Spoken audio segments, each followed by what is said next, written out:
Good morning, children. Welcome to the maths class. Children, in the previous class, we had completed till worksheet number 5. Today, we will be proceeding to worksheet number 6. But before we move to worksheet number 6, let me first explain you how are you going to do that. Okay? So, here is one example which is already mentioned in the book. Through this example, I would be explaining you the way to proceed with the next sums. Okay? So, you can see this is a cash memo. What is cash memo?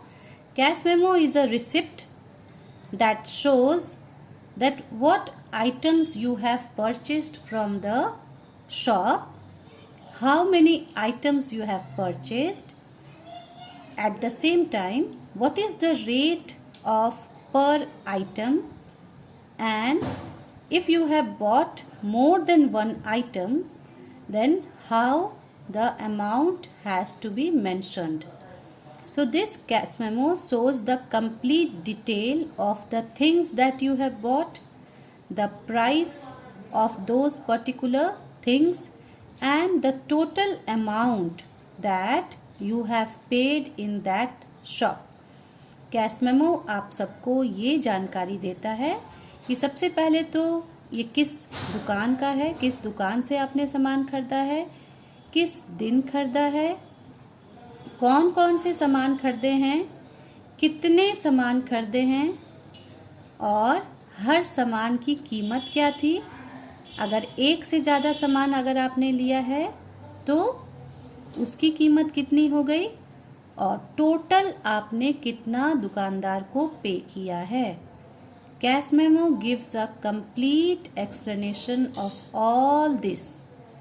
So this is the cash memo of a general store. What is a general store? A general store is a store which contains two many things. आपको एक ही store में बहुत सारी अलग अलग तरह की चीज़ें मिल जाती हैं, उसे जनरल स्टोर कहते हैं.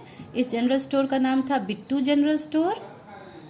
Date is there, the column is left.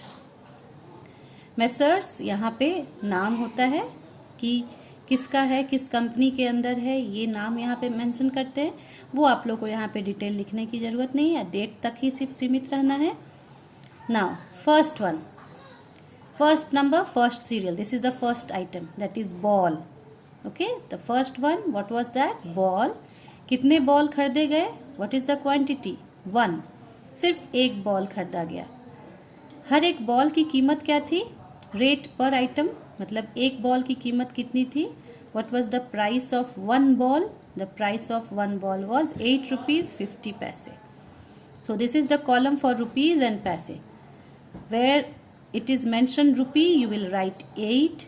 Where it is mentioned paise, you will write here 50 paise.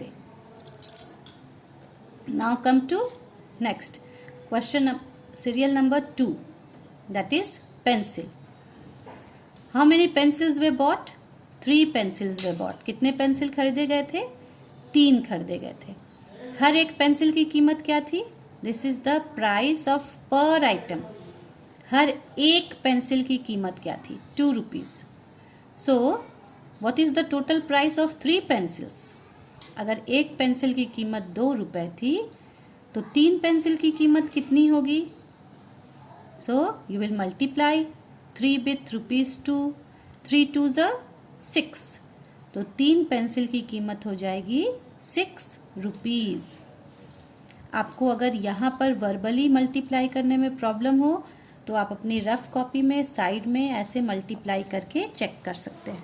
Okay, आप साइड में मल्टीप्लाई कर लीजिए. 3 2s are 6. Okay, then here would be a dot and then no paise, only 6. The price of 1 toffee is 5 rupees. What would be the price of 3 toffees? So you will multiply again 5 with 3. 5 3s are 15. You can do it in the rough copy if you have any kind of problem. 5 3s are 15. As we are not having any paisa, so we will put a dot and then we will put 2 zeros to indicate that no paisa is there. So this is the amount for 1 ball, 8 rupees 50 paise, for 3 pencil 6 rupees, for 5 toffees 15 rupees. Now we will add it. 0 comes here, 0, 5 plus 0 is 5 only, 8 plus 6 is 14, 14 plus 5 is 19, 9 carry 1, 1 plus 1 is 2. So the total amount that was spent in order to buy these 3 items was 29 rupees 50 paise. This is the amount that has to be paid to Bittu general store. ये वो amount है जो Bittu general store को देना है. क्यों देना है? क्योंकि 3 आइटम्स खरीदे गए थे. Okay, now come to worksheet number 6. Worksheet number 6, I will be explaining you and then you will do it and you will send it to me. Look at the cash memo and answer the questions. इस cash memo को देखकर आपको answer करना है. How many bats were purchased? This is the cash memo of the shop Toy Corner. Toy Corner मतलब खिलौने की दुकान का ये cash memo है. आपको इस कैश मेमो को देखकर इन क्वेश्चंस का जवाब देना है. इसको देखकर समझना है, समझकर यहाँ से क्वेश्चन पढ़ना है और फिर जवाब देना है. How many bats were purchased? Now see where is bat, here is bat. कितने बैट्स खरीदे गए थे? 2. How many? 2. क्वेश्चन क्या पूछ रहा है? कितने बैट्स खरीदे गए थे? So the answer is 2. Next, what is the cost of one teddy bear? Teddy bear was purchased. How many teddy bear was purchased? 1. What is the cost of one teddy bear? It is, first give the sign of rupee, then 50 rupees 50 paise. What is the total amount? See, this is the total amount. Rupees 350 paise is the total amount that was spent on the toys. So the total amount is 350 paise. So how are you going to do this? This cash memo you will write this all detail in the copy. पहले आप copy में बिल्कुल ऐसे ही scale से एक box बनाएंगे. इस तरह से उसमें स्केल से लाइन खींच के कॉलम्स बनाएंगे. कॉलम्स का हेडिंग देंगे. You will give the heading of the column. On the top you will write toy corner. Date you will write today's date. Okay, this no need to write. इसको लिखने की ज़रूरत नहीं है. आप ऊपर में लिखेंगे कैश मेमो. सेकेंड लाइन में लिखेंगे toy corner. You will write today's date. Then you will draw columns. How many columns you have to draw? 1, 2, 3, 4, 5, 6. 6 columns बनाएंगे. हर कॉलम के ऊपर हेडिंग देंगे, टोटल ऐड कर देंगे और फिर उसके बाद आप नीचे लिखना शुरू करेंगे. After you do all this, then you will write below. Number A, write the question, write the answer. Again write the question, then write the answer.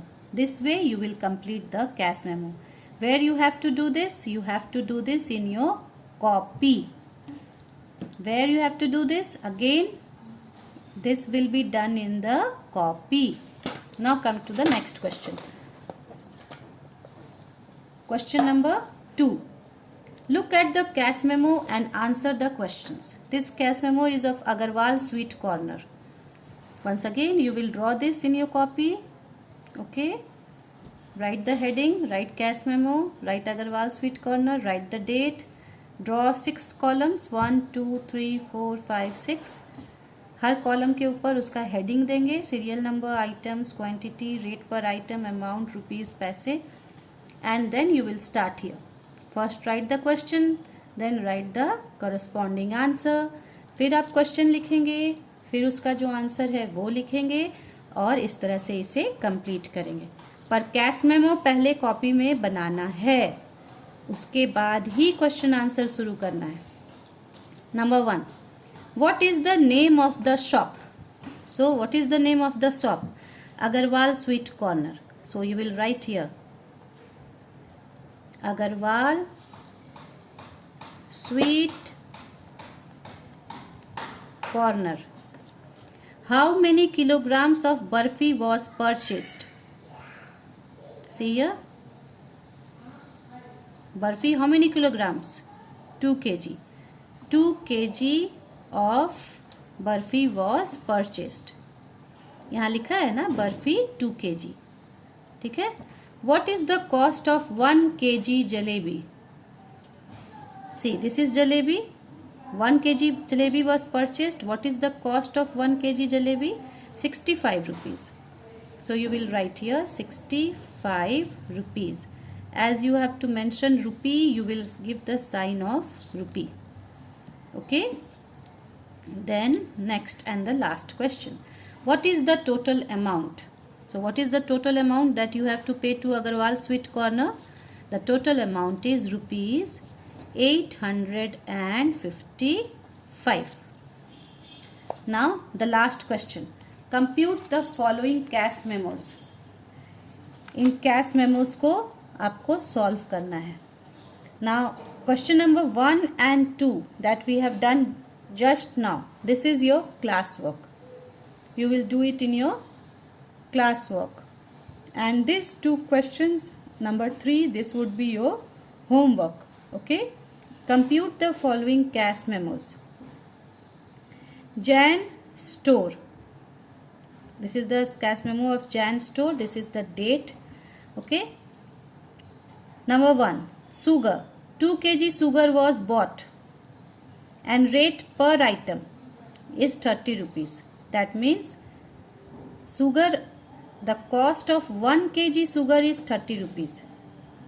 Per item is mentioned here. You have to understand this. यहाँ हर एक item का price mentioned है. तो यहाँ आपका item sugar है तो 1 kg sugar का प्राइस 30 रुपीज़ है. तो 2 kg शुगर का प्राइस कितना होगा? 30 इंटू 2 60 रुपीज़. 2 kg शुगर का प्राइस हो जाएगा 60 rupees. Then rice. 1 kg rice, the cost of 1 kg rice is 25. So this will remain 25 only. 1 kg है तो 1 kg का प्राइस वैसे ही रहेगा. No changes. This one. Wheat 4 kg. And this is the price of 1 kg. यहाँ पे rate per item है. पर मतलब हर एक आइटम.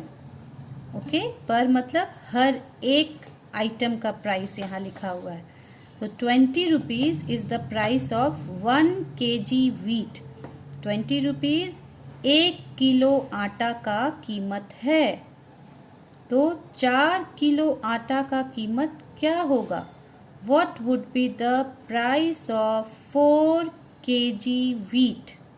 तो क्या करेंगे हम? अगर 1 kg आटा की कीमत 20 रुपीज़ है तो 4 kg आटे की कीमत क्या हो जाएगा? 20 into 4. 20 into 4 is how much? 24 is 80. So here is 80. Now add 0 0.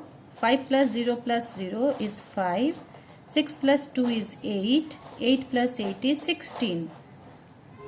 So the total amount here comes 165 rupees. Okay. Now this one also I have explained to you. What you have to do now is you will do this sum yourself. ये Andaz fashion point cash कैश मेमो है. जाहिर सी बात है, कपड़े की दुकान है. Items are given, quantity is given, rate per item is given. हर एक सामान की कीमत लिखी हुई है यहाँ पर. जैसे शर्ट 1 है तो 1 शर्ट की कीमत है 150 रुपीज़.